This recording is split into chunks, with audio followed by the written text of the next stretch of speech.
दर्शकों, जगत गुरु संत रामपाल जी महाराज के अद्भुत अलौकिक सत्संग प्रवचनों ने हिंदुस्तान में ही नहीं बल्कि विश्व में एक आध्यात्मिक ज्ञान की क्रांति ला दी है। लाखों श्रद्धालुओं ने हमें इन सत्संगों के प्रसारण के लिए बधाई पत्र भेजे हैं। इसके साथ साथ कुछ श्रद्धालुओं ने कुछ शंकाएं भी हमारे को भेजी हैं। हमने उन सब श्रद्धालुओं की शंकाओं के निवारण के लिए संत रामपाल जी महाराज से भेंट की तथा महाराज जी से उन सभी शंकाओं का निवारण जाना, जिसकी जिज्ञासा हमारे दर्शकों में बनी हुई है। तो आइए अब जानते हैं परम पूज्य जगत गुरु तत्वदर्शी संत रामपाल जी महाराज से आपकी हर शंका का समाधान। महाराज जी, हमने सुना है कि आप जी श्री ब्रह्मा जी, श्री विष्णु जी, श्री शिव जी आदि देवताओं की पूजा छुड़वाते हैं, क्या ये उचित है? ब्रह्मा विष्णु महेश को हम छुड़वा सकते हैं? हम कोई बालक हैं? परमात्मा कबीर जी आदरणीय गरीबदास साहिब जी को सतलोक लेकर गए थे। वह सब सतीथि से परिचित करा कर ब्रह्मा विष्णु महेश की सतीथि से परिचित करा कर वापस छोड़ दिया। उसके बाद उन्होंने कहा था, तीनों देवा कमल दल बसे, ये ब्रह्मा विष्णु महेश, प्रथम इनकी वंदना फिर सुन सतगुरु उपदेश। उन्होंने कहा था कि तीनों ब्रह्मा विष्णु ये तीनों देवा कमल दल में बसते, हमारे कमलों में, इन दलों में अंदर रहते हैं, और प्रथम इनकी वंदना, ये मंत्र जो करते हैं हम इनकी साधना करते हैं, और फिर सुन सतगुरु उपदेश, सतगुरु के ज्ञान को सुनो और उसका पूरा कंप्लीट कोर्स लो, तब ये बात बनेगी। अब ब्रह्मा विष्णु महेश हमारे कोई दुश्मन नहीं है। कई कहते हैं कि आपके गुरु जी तो ब्रह्मा विष्णु महेश को छुड़वाते हैं। ब्रह्मा विष्णु महेश को हम छुड़वा सकते हैं? अब जैसे ऊर्ध्व मूलम अधः शाखम, ऊपर को जड़ वाला, नीचे को तीनों गुण रूपी शाखा वाला, उल्टा लटका हुआ संसार रूपी वृक्ष है। अब इसमें क्या है? ऊपर को जड़ता पूर्ण परमात्मा, नीचे को तीनों गुण रूपी संसार रूपी वृक्ष की शाखा है। तो क्या कोई शाखा को काट देगा बुद्धिमान व्यक्ति? पेड़ की शाखा को कोई काटने की कहेगा कि इसको तो फेंक दो काट के, फिर लटका के करेंगे बाकी का हम? तो कहने का भाव ये है कि जैसे परमात्मा कहा करते कि जैसे हमने भक्ति रूपी पौधा बीजना है और हम नर्सरी से कोई पौधा लाए, कैसे बीजेंगे? उसको गड्ढा खोदेंगे और उस गड्ढे में उसको जड़ों की तरफ से दबाकर मिट्टी में, फिर उस जड़ों की मूल की सिंचाई करेंगे। तो मूल की यानी जड़ की पूजा करेंगे हम, तो वो पौधा पेड़ बनेगा, उसकी टहनियां बड़ी बड़ी हो जाएंगी, तीनों गुण रूपी शाखा। तो उन शाखाओं का फल लगेगा, और फल के लिए हम सारा प्रोसेस अपना कर रहे हैं, फल प्राप्ति के लिए हम कर रहे हैं। तो वो हमने तोड़ने नहीं होते, हमने ऐसे करना है, अपनी way of worship according to the spiritual करना है, शास्त्रों के अनुसार करना। देखना, ये समझ लो हम एक पौधा लाए तो ये है बुद्धिमता। जड़ों को गमले में यानी मिट्टी में डाला, दबा दिया और पूजा शुरू कर दी, सिंचाई। ये जड़ कबीर परमात्मा है इस संसार रूपी वृक्ष की। अब ये हमने जड़ों को पूजना है, इन ब्रह्मा विष्णु महेश की पूजा नहीं कर। हम क्या कर रहे हैं? ऐसे कर रहे हैं।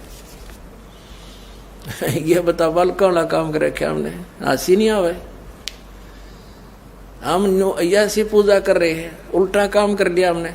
ब्रह्मा विष्णु महेश को हम इष्ट रूप में पूज रहे हैं, गमले में ला दिए ब्रह्मा विष्णु महेश और ये पूजा कर रहे हैं। तो कोई क्या कहेगा? समझदार व्यक्ति ने घर सीधा कर ले इसने, और वो लड़े, हट जा दूर, खबरदार तूने क्या कर दिया। अब देखो, जड़ छोड़ दी हमने, अब जड़ ऊपर रहेगी तो भक्ति रूपी पौधा सूख गया, ये यूजलेस है। ये शास्त्र विधि को त्याग कर शास्त्र विरुद्ध साधना है, ये उल्टा बीजा हुआ भक्ति रूपी पौधा। और हमने ऐसे करने को कहा, तो इसमें इसकी पूजा करेंगे भगवान कबीर साहब की, फिर हमारे शास्त्र अनुकूल कर्म बनेंगे। शास्त्र अनुकूल संस्कार होने से ये फल ब्रह्मा विष्णु महेश ने देना हमारे को, क्योंकि यहाँ के ये प्रधान है, इबिन का फल लगेंगे। अब इसका प्रमाण देते हैं। अपने आत्माओं परमात्मा ये कहा करते, तुम साधना ठीक करो, और फिर आपको लाभ होगा पूरा। अब तुम साधना कर रहे हो उनकी जो आपको कुछ दे ही नहीं सकते। अब जैसे आप किसी फैक्ट्री मालिक की नौकरी कर रहे हो, तो नौकरी उसकी कर रहे हो, आपकी हाजिरी लगकर तनख्वाह बनकर कैशियर के पास आती है, अकाउंटेंट के पास आती है। अब तनख्वाह तो देंगे अकाउंटेंट और वो कैशियर, लेकिन वो देंगे आपका वर्क डन, और वो भी उस मालिक की मजदूरी करोगे। तो यदि उस आप लागे अकाउंटेंट और कैशियर की जूते साफ करन, उसकी प्लेट धोना, वह नौकरी दी छोड़ आपने, वो खाक देंगे आपको, लोग बात चाह भी ना पाओ टाइम पे। तो इसी प्रकार हमने पूजा तो करनी है, मजदूरी तो करनी, इष्ट रूप में तो पूजना परमपिता को, कबीर साहब को, और फिर उससे बनेंगे हमारे शास्त्र अनुकूल जितने भी शुभ संस्कार फिर देंगे। यही यहाँ पर जब तक आप यहाँ रहोगे तो यहाँ के ये प्रधान है, इन्होंने हमारा वर्क डन देना है। जैसा कर्म करेगा फल देगा भगवान, इनका ये आखिरी विधान था। तो ये भगवान तो वर्क डन ही दे सकते, इसमें ऐड नहीं कर सकते। और फैक्ट्री मालिक मनमाना करा के दे तोहफे में, यानी परमात्मा हमारे मालिक हैं, मालिक तो कुछ भी दे सकता है। अब और थोड़ा सिखा दिखाते हैं क्योंकि कंसेप्ट इससे जुड़ा हुआ है। इसी गीता जी अध्याय नंबर 3 के, ये श्रीमद् भगवद गीता अध्याय नंबर 3 के आपको दिखाते हैं श्लोक 10 से लेकर 15। ये देखिएगा, श्रीमद् भगवद गीता अध्याय नंबर 3 के और श्लोक नंबर 10। प्रजापति ब्रह्मा ने कल्प के आदि में यज्ञ सहित प्रजाओं को रचकर कहा था, तुम लोग इस यज्ञ के द्वारा, यज्ञ माने धार्मिक अनुष्ठान, शास्त्र अनुकूल वृद्धि को प्राप्त हो। यह यज्ञ तुम लोगों को इच्छित भोग प्रदान करने वाली हो। 11वें में कहा है, यज्ञ के द्वारा देवताओं को उन्नत करो और वो देवता तुम लोगों को उन्नत करें। इस प्रकार निस्वार्थ भाव से एक दूसरे को उन्नत करते हुए तुम लोग कल्याण को प्राप्त हो जाओगे। 12वें में फिर कहा है, यज्ञ के द्वारा बढ़ाए गए देवता, बताओ देवता ने क्या हम पकड़ कर बढ़ावाएंगे, खींच कर बढ़ावाएंगे उन्हें। अब ये विधि बता रखी है कि शास्त्र अनुकूल साधना करने से, जड़ की पूजा करने से ये तीनों देवता रूपी शाखा बढ़ जाएंगी, बड़ी हो जाएंगी, फिर ये फल देंगे। देखिए, यज्ञ के द्वारा, शास्त्र अनुकूल साधना के द्वारा बढ़ाए हुए यानी बढ़े हुए देवता, ये तीनों शाखाएं तुम लोगों के बिना मांगे ही इच्छित भोग निश्चित देते रहेंगे। उन देवताओं को दिए हुए भोगों को जो पुरुष उनके बिना दिए स्वयं भोगता है वह चोर है। अब क्या सिद्ध हो गया कि जैसे हम मूल की पूजा करेंगे, मूल की यानी जड़ की पूजा करने से टहनी बड़ी हो जाएंगी, ये देवता बढ़ गए, बड़े होकर ये फलों से लदपद हो जाएंगी, ये टहनी बिना मांगे देंगे अपने आप, क्योंकि हम मूल की पूजा कर रहे हैं तो अपने आप इनका बस की बात नहीं, देने पड़ेंगे फल हमारे को।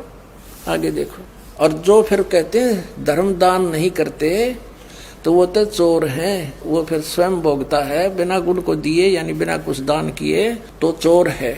13वें में कहा है, यज्ञ से बचे हुए अन्न को खाने वाले श्रेष्ठ पुरुष सब पापों से मुक्त हो जाते हैं, और जो पापी लोग अपने शरीर पोषण के लिए ये अन्न पकाते हैं वे तो पाप ही खाते हैं। इसका कहने का भाव यह है, अपने आत्माओं, यहाँ पर सतलोक आश्रम बरवाला जिला हिसार हरियाणा में पूरे विश्व में एक ये स्थान है जहाँ शास्त्र अनुकूल साधना होती है।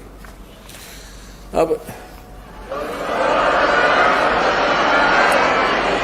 ये क्या बता रहे हैं, यज्ञ से बचे हुए अन्न को खाने वाले श्रेष्ठ पुरुष संत यानी अच्छी आत्मा तो सब पापों से मुक्त हो जाते हैं। हम सबसे पहले परमात्मा का भोग निकालते हैं, भोजन का भी, हलवे का प्रसाद बनकर आता है वो भी, उसको भगवान के भोग लगाकर फिर शेष अन्न को वितरित किया जाता है। तो ये कहते हैं यज्ञ से बचे हुए अन्न को खाने वाले संत, साधु संत भक्त, यज्ञ से बचे हुए अन्न को खाने वाले संत है यानी साधु संत भक्त आत्माएं, अच्छी आत्माएं सब पापों से मुक्त हो जाते हैं।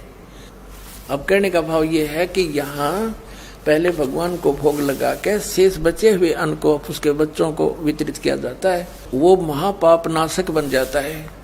तो यहाँ आओगे तो सारी साधना मिल लगी आपने, तो सब पापों से मुक्त आप होगे। ज्ञान सुनोगे, धर्म यज्ञ, ज्ञान यज्ञ, प्रणाम यज्ञ, सारी यज्ञ, सब साधना, पूरा ट्रीटमेंट दिया जाएगा। फिर कहते हैं जो दान धर्म नहीं करते हो तो चोर है भगवान के। जिन हर की चोरी करी और गए राम गुण भूल, ते बिदना बागुल किए वो फिर झूले उल्टी झूल।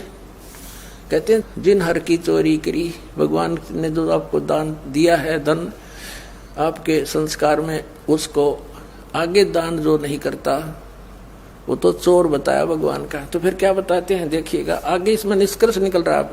तीसरे अध्याय का हमने ये 13वां श्लोक पढ़ लिया। यज्ञ से बचे हुए अन्न को खाने वाले श्रेष्ठ संत, संत माने आप अच्छी आत्माएं, सब पापों से मुक्त हो जाते हैं। और जो पापी लोग अपना केवल कमाया और खाया वहीं तक सीमित हैं, वो तो पाप को खाते हैं। अब 14 और 15 में एक निर्णायक ज्ञान दे दिया। पहले इनका अनुवाद पढ़ाएंगे इंजीनियरों का, फिर समझ में आएगा। संपूर्ण प्राणी अन्न से उत्पन्न होते हैं। अन्न की उत्पत्ति वृष्टि से होती है, वृष्टि यज्ञ से होती है। यज्ञ इसका अर्थ शास्त्र अनुकूल कर्मों से जो होता है वो विहित कर्मों से उत्पन्न होने वाले हैं, यज्ञ यानी धार्मिक अनुष्ठान। और कर्म समुदाय को तो ब्रह्मो उद्भवम, इन्होंने ब्रह्म का अर्थ वेद कर दिया है। कोई बात हुई? ब्रह्म का अर्थ वेद कर दिया। ये लिखना था कि देखो हम यहाँ पर आए इस काल के लोक में, तो हमने कर्म करके ही मिलेगा, ना कति नहीं मिले। तो कहते हैं ये कर्म लगाए ब्रह्म ने बनाया विधान यहाँ का। और ब्रह्म की उत्पत्ति हुई परम अक्षर ब्रह्म से, उस परमात्मा से, सच्चिदानंद घन ब्रह्म से। इसका अर्थ तो ये है, लेकिन इन अज्ञानियों ने कुछ ज्ञान तो था नहीं, सारे उल्टे अडंगे अड़ा दिए। ये देखिएगा, कर्म समुदाय को तू वेद से उत्पन्न नहीं, ब्रह्म से उत्पन्न हुए। और ब्रह्म अक्षरम उद्भवम अविनाशी परमात्मा से, यहाँ ब्रह्म लिखना था, ब्रह्म ये काल अविनाशी परमात्मा से उत्पन्न हुआ जान। इससे सिद्ध होता है कि सर्वगतम ब्रह्म, सर्वगतम माने सर्वव्यापी परमात्मा, सबका मालिक, सदा ही यज्ञों में प्रतिष्ठित है। वो इष्ट रूप में पूज्य है, वही प्रतिष्ठित है सभी यज्ञों में। उसको इष्ट मानकर पूजा करनी चाहिए। इसका निष्कर्ष ये निकल गया। अब हम उस परमात्मा को इष्ट मानकर पूजा करेंगे तो हमारी शास्त्र अनुकूल साधना होगी। और इसमें कहा है कि सारा जो शास्त्र अनुकूल साधना करने से हमारे शुभ संस्कार बनेंगे। ये भक्ति रूपी पौधा बड़ा होगा, ब्रह्मा विष्णु महेश के पास हमारे संस्कार जाएंगे। और ये बिना मांगे आपको देंगे, आपको बिना मांगे देंगे। जैसे फल लदपद हो गए टहनिया के, आप भी खाओ, रिश्तेदार भी ले जाओ और पड़ोसी भी तोड़ ले जाओ तो भी समाप्त ना हो। तो इतना इस प्रकार हमारा ये पूरा भक्ति क्रम पूरा होता है। तो हम आपको सबसे पहले परमात्मा ने कहा है कि तीनों देवा इन कमल दलों में बसे, ये ब्रह्मा विष्णु महेश, और प्रथम इनकी वंदना और फिर सतगुरु उपदेश।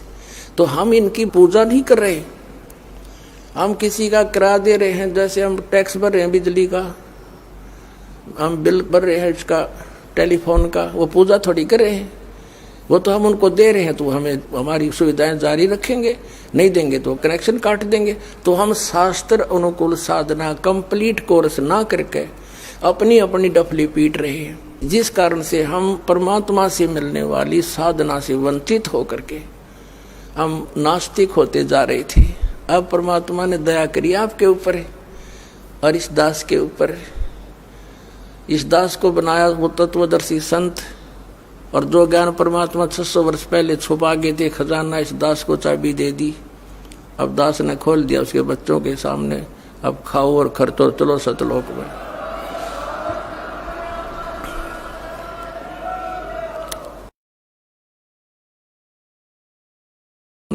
अब खाओ और खर्चो, चलो सतलोक में।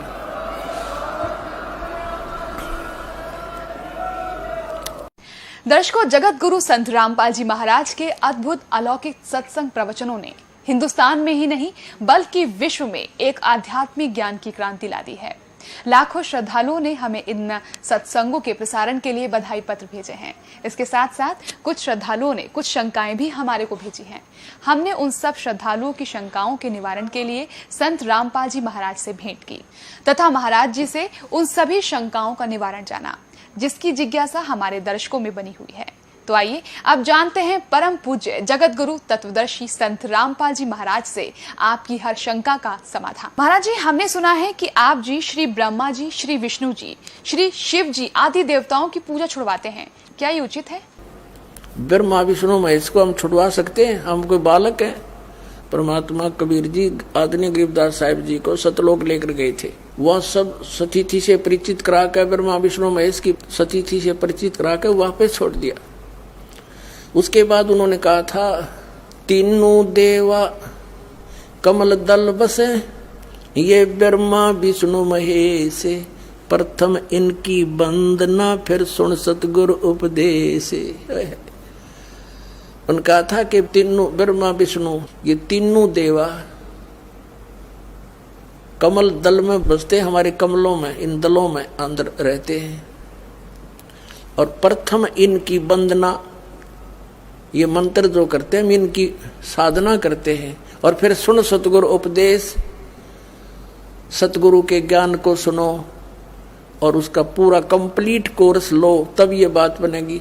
अब ब्रह्मा विष्णु महेश हमारे कोई दुश्मन नहीं है। कई कहते हैं कि आपके गुरु जी तो ब्रह्मा विष्णु महेश को छुड़वाते हैं। ब्रह्मा विष्णु महेश को हम छुड़वा सकते हैं? अब जैसे ऊर्ध्व मूलम अधः शाखम, ऊपर को जड़ वाला, नीचे को तीनों गुण रूपी शाखा वाला, उल्टा लटका हुआ संसार रूपी वृक्ष है। अब इसमें क्या है? ऊपर को जड़ता पूर्ण परमात्मा, नीचे को तीनों गुण रूपी संसार रूपी वृक्ष की शाखा है। तो क्या कोई शाखा को काट देगा बुद्धिमान व्यक्ति? पेड़ की शाखा को कोई काटने की कहेगा कि इसको तो फेंक दो काट के, फिर लटका के करेंगे बाकी काम? तो कहने का भाव ये है कि जैसे परमात्मा कहा करते कि जैसे हमने भक्ति रूपी पौधा बीजना है और हम नर्सरी से कोई पौधा लाए, कैसे बीजेंगे? उसको गड्ढा खोदेंगे और उस गड्ढे में उसको जड़ों की तरफ से दबाकर मिट्टी में, फिर उस जड़ों की मूल की सिंचाई करेंगे।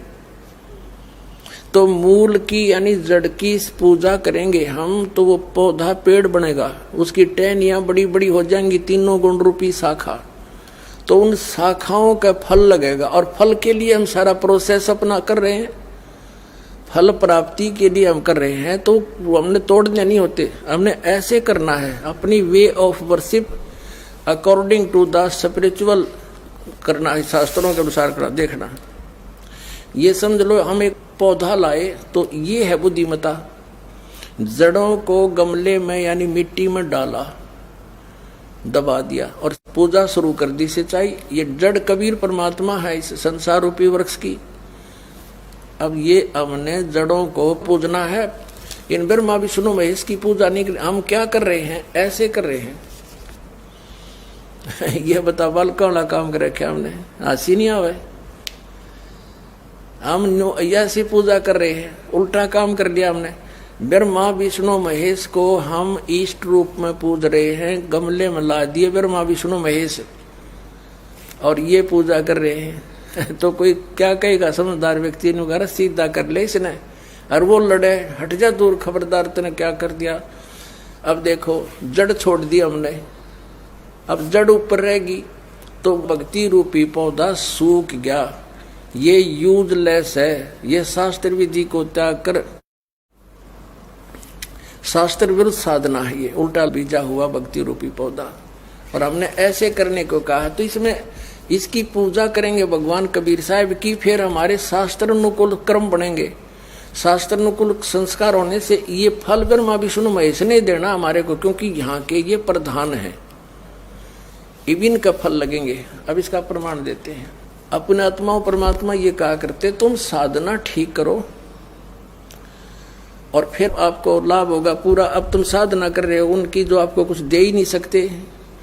अब जैसे आप किसी फैक्ट्री मालिक की नौकरी कर रहे हो, तो नौकरी उसकी कर रहे हो, आपकी हाजिरी लगकर तनख्वाह बनकर कैशियर के पास आती है, अकाउंटेंट के पास आती है।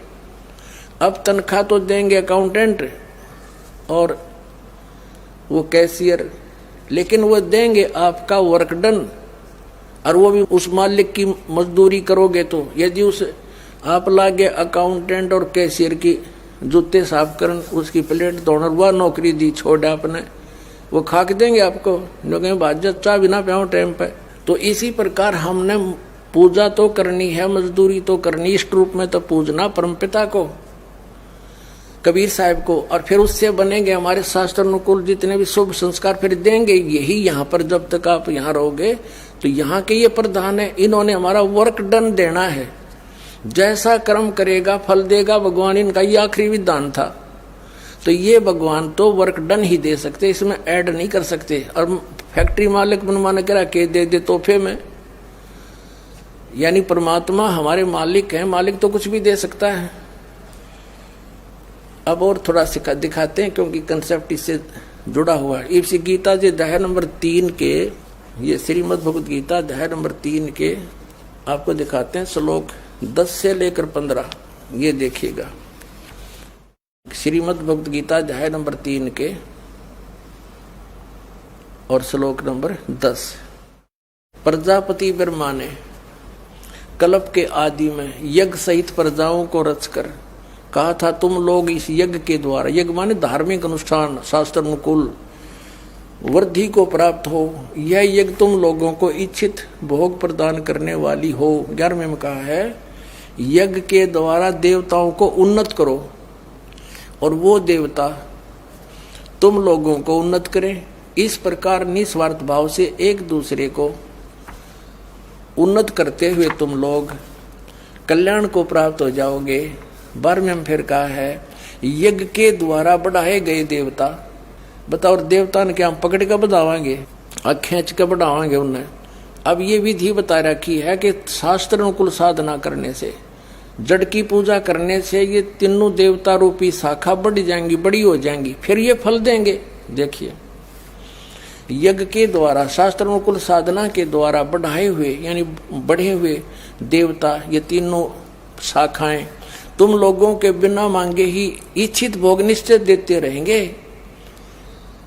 उन देवताओं को दिए हुए भोगों को जो पुरुष उनके बिना दिए स्वयं भोगता है वह चोर है।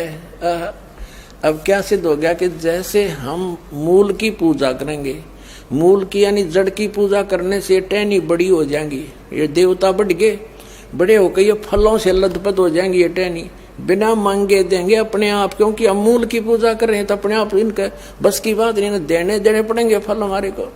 आगे देखो, और जो फिर कहते हैं धर्म दान नहीं करते तो वो तो चोर हैं, वो फिर स्वयं भोगता है बिना गुण को दिए यानी बिना कुछ दान किए तो चोर है। 13वें में कहा है, यज्ञ से बचे हुए अन्न को खाने वाले श्रेष्ठ पुरुष सब पापों से मुक्त हो जाते हैं, और जो पापी लोग अपने शरीर पोषण के लिए ये अन्न पकाते हैं वे तो पाप ही खाते हैं। इसका कहने का भाव यह है, अपने आत्माओं, यहाँ पर सतलोक आश्रम बरवाला जिला हिसार हरियाणा में पूरे विश्व में एक ये स्थान है जहाँ शास्त्र अनुकूल साधना होती है। अब ये क्या बता रहे हैं, यज्ञ से बचे हुए अन्न को खाने वाले श्रेष्ठ पुरुष संत यानी अच्छी आत्मा तो सब पापों से मुक्त हो जाते हैं। हम सबसे पहले परमात्मा का भोग निकालते हैं, भोजन का भी, हलवे का प्रसाद बनकर आता है वो भी, उसको भगवान के भोग लगाकर फिर शेष अन्न को वितरित किया जाता है।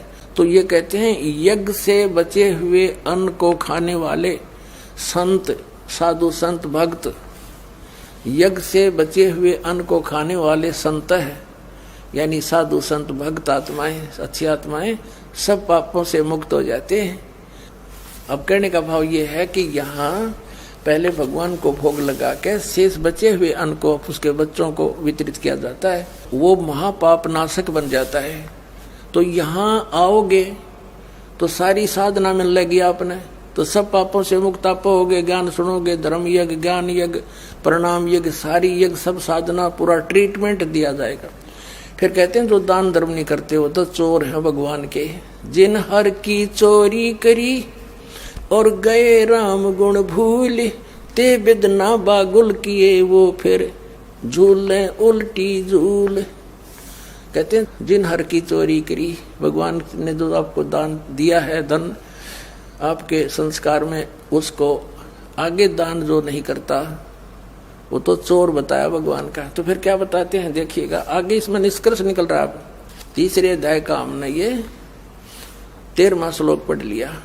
यज्ञ से बचे हुए अन्न को खाने वाले श्रेष्ठ संत, संत माने आप अच्छी आत्माएं, सब पापों से मुक्त हो जाते हैं। और जो पापी लोग अपना केवल कमाया और खाया वहीं तक सीमित हैं, वो तो पाप को खाते हैं। अब 14 और 15 में एक निर्णायक ज्ञान दे दिया। पहले इनका अनुवाद पढ़ाएंगे इंजीनियरों का, फिर समझ में आएगा। संपूर्ण प्राणी अन्न से उत्पन्न होते हैं। अन्न की उत्पत्ति वृष्टि से होती है, वृष्टि यज्ञ से होती है। यज्ञ इसका अर्थ शास्त्र अनुकूल कर्मों से जो होता है वो विहित कर्मों से उत्पन्न होने वाले हैं, यज्ञ यानी धार्मिक अनुष्ठान। और कर्म समुदाय को तो ब्रह्मो उद्भवम, इन्होंने ब्रह्म का अर्थ वेद कर दिया है। कोई बात हुई? ब्रह्म का अर्थ वेद कर दिया। ये लिखना था कि देखो हम यहाँ पर आए इस काल के लोक में, तो हमने कर्म करके ही मिलेगा, ना कति नहीं मिले। तो कहते हैं ये कर्म लगाए ब्रह्म ने बनाया विधान यहाँ का, और ब्रह्म की उत्पत्ति हुई परम अक्षर ब्रह्म से, उस परमात्मा से, सच्चिदानंद घन ब्रह्म से। इसका अर्थ तो ये है, लेकिन इन अज्ञानियों ने कुछ ज्ञान तो था नहीं, सारे उल्टे अडंगे अड़ा दिए। ये देखिएगा, कर्म समुदाय को तू वेद से उत्पन्न नहीं, ब्रह्म से उत्पन्न हुए। और ब्रह्म अक्षरम उद्भवम अविनाशी परमात्मा से, यहाँ ब्रह्म लिखना था, ब्रह्म ये काल अविनाशी परमात्मा से उत्पन्न हुआ जान। इससे सिद्ध होता है कि सर्वगतम ब्रह्म, सर्वगतम माने सर्वव्यापी परमात्मा, सबका मालिक, सदा ही यज्ञों में प्रतिष्ठित है। वो इष्ट रूप में पूज्य है, वही प्रतिष्ठित है सभी यज्ञों में, उसको इष्ट मानकर पूजा करनी चाहिए। इसका निष्कर्ष ये निकल गया। अब हम उस परमात्मा को इष्ट मानकर पूजा करेंगे तो हमारी शास्त्र अनुकूल साधना होगी। और इसमें कहा है कि सारा जो शास्त्र अनुकूल साधना करने से हमारे शुभ संस्कार बनेंगे। ये भक्ति रूपी पौधा बड़ा होगा, ब्रह्मा विष्णु महेश के पास हमारे संस्कार जाएंगे, और ये बिना मांगे आपको देंगे, आपको बिना मांगे देंगे। जैसे फल लदपद हो गए टहनिया के, आप भी खाओ, रिश्तेदार भी ले जाओ, और पड़ोसी भी तोड़ ले जाओ तो भी समाप्त ना हो। तो इतना इस प्रकार हमारा ये पूरा भक्ति क्रम पूरा होता है। तो हम आपको सबसे पहले परमात्मा ने कहा है कि तीनों देवा इन कमल दलों में बसे, ये ब्रह्मा विष्णु महेश, और प्रथम इनकी वंदना और फिर सतगुरु उपदेश।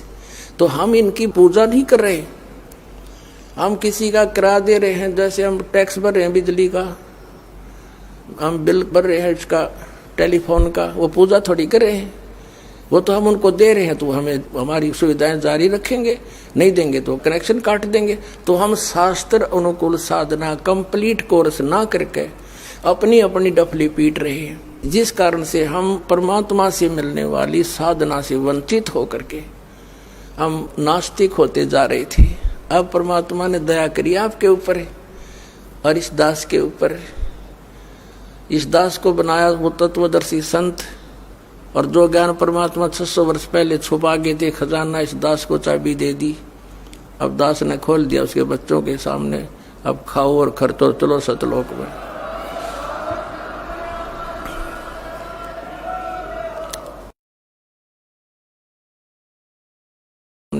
अब खाओ और खर्चो, चलो सतलोक में।